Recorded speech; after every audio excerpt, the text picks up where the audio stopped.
a song that in our culture is as close to both poetry and prayer as you could possibly come. And we're going to finish with those two things. Let me introduce Amanda Gorman, our nation's first ever National Poet Laureate.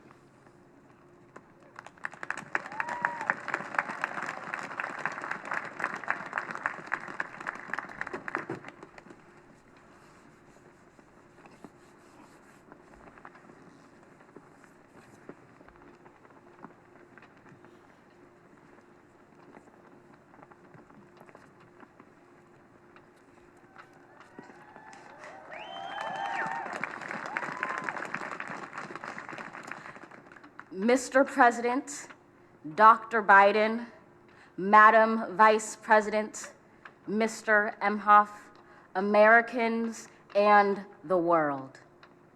When day comes, we ask ourselves, where can we find light in this never-ending shade?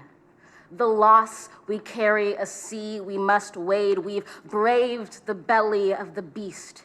We've learned that quiet isn't always peace, and the norms and notions of what just is isn't always just is. And yet the dawn is ours before we knew it. Somehow we do it. Somehow we've weathered and witnessed a nation that isn't broken, but simply unfinished. We, the successors of a country and a time where a skinny black girl descended from slaves and raised by a single mother can dream of becoming president, only to find herself reciting for one. And yes, we are far from polished, far from pristine, but that doesn't mean we are striving to form a union that is perfect.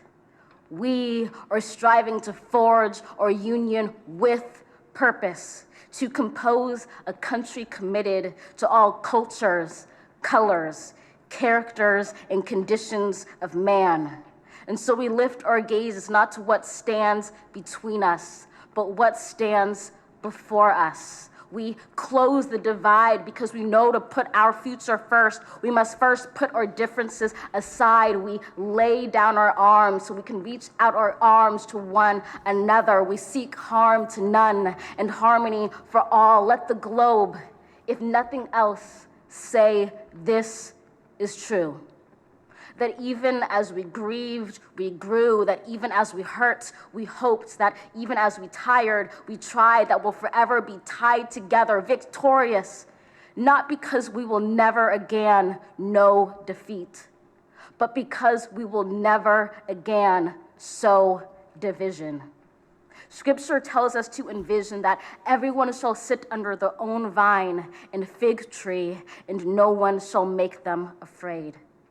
If we're to live up to our own time, then victory won't lie in the blade, but in all the bridges we've made. That is the promised glade, the hill we climb, if only we dare it, because being American is more than a pride we inherit. It's the past we step into and how we repair it.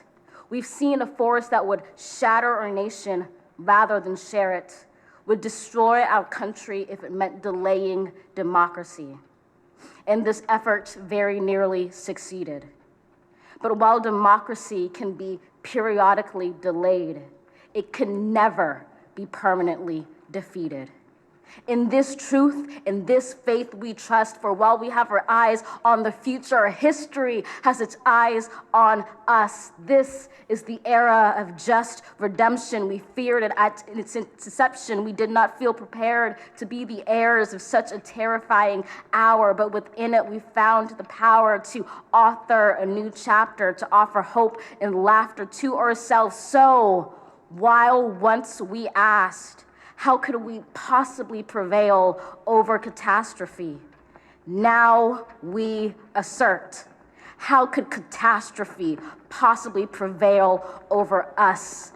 We will not march back to what was, but move to what shall be, a country that is bruised but whole, benevolent but bold, fierce and free.